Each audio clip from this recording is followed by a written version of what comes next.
Assalamualaikum warahmatullahi wabarakatuh. Saya Sekar Nursasi dengan NIM 200211004, jurusan Ilmu Komunikasi Peminatan Public Relations Universitas Muhammadiyah Cirebon. Di sini saya akan menjelaskan bagian 5 dari mata kuliah Budaya Perusahaan, yaitu mengenai budaya perusahaan sebagai moral usaha.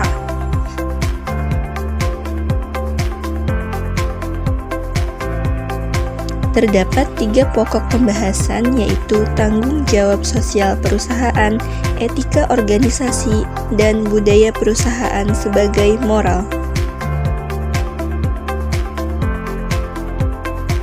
Yang pertama yaitu tanggung jawab sosial perusahaan. Tanggung jawab sosial perusahaan merupakan pengakuan bahwa kegiatan bisnis mempunyai dampak pada masyarakat, dan dampak tersebut menjadi pertimbangan dalam pengambilan keputusan.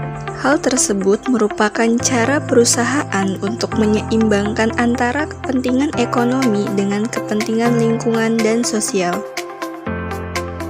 Terdapat 3 pendekatan dalam pembentukan tanggung jawab sosial. Yang pertama yaitu pendekatan moral.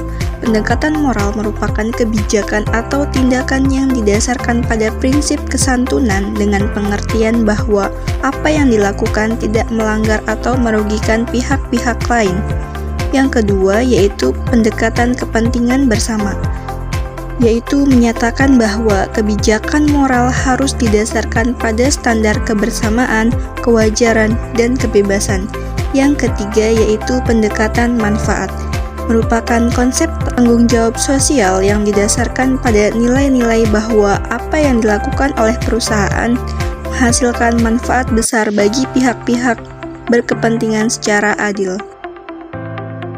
Selanjutnya yaitu teknik mengevaluasi kinerja tanggung jawab sosial perusahaan. Terdapat 4 kriteria model evaluasi kinerja tanggung jawab sosial perusahaan menurut Archie B. Carroll.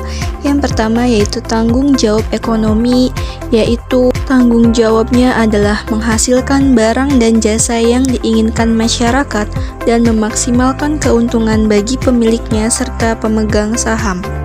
Yang kedua yaitu tanggung jawab legal, yaitu kegiatan bisnis diharapkan untuk memenuhi tujuan ekonomi para pelaku dengan berlandaskan kerangka kerja legal maupun nilai-nilai yang berkembang di masyarakat secara bertanggung jawab. Yang ketiga yaitu tanggung jawab etika, merupakan kebijakan dan keputusan perusahaan yang didasarkan pada keadilan, bebas, dan tidak memihak, menghormati hak-hak individu serta memberikan perlakuan berbeda untuk kasus yang berbeda yang menyangkut tujuan perusahaan. Yang keempat yaitu tanggung jawab diskresioner, merupakan kebijakan yang murni sukarela dan didasarkan pada keinginan perusahaan untuk memberi kontribusi sosial yang tidak memiliki kepentingan timbal balik secara langsung. Contoh tanggung jawab sosial perusahaan yaitu Jarum Foundation. Jarum Foundation merupakan organisasi nirlaba yang diresmikan pada 30 April 1986 oleh Michael Bambang Hartono dan Robert Budi Hartono. Jarum Foundation memiliki filosofi lahir dari dalam dan berkembang bersama lingkungan.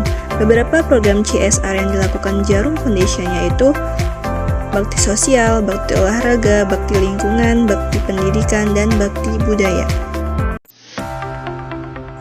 Selanjutnya ke pembahasan yang kedua yaitu etika organisasi. Etika perusahaan atau organisasi merupakan pendekatan sistematik sebagai keputusan moral yang didasarkan pada alasan, analisis, sintesis, dan refleksi.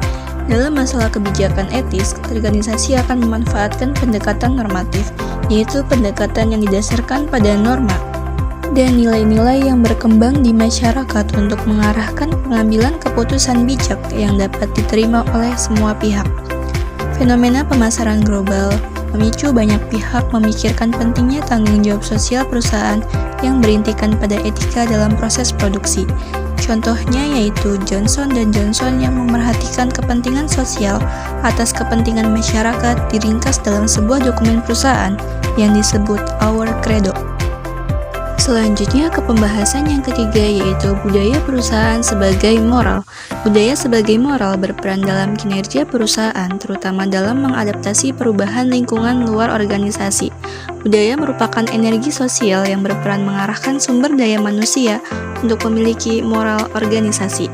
Contohnya yaitu budaya korporat BRI berpengaruh terhadap 6 indikator produktivitas pelayanan. Mungkin cukup sekian yang bisa saya sampaikan, kurang lebihnya mohon maaf. Wassalamualaikum warahmatullahi wabarakatuh.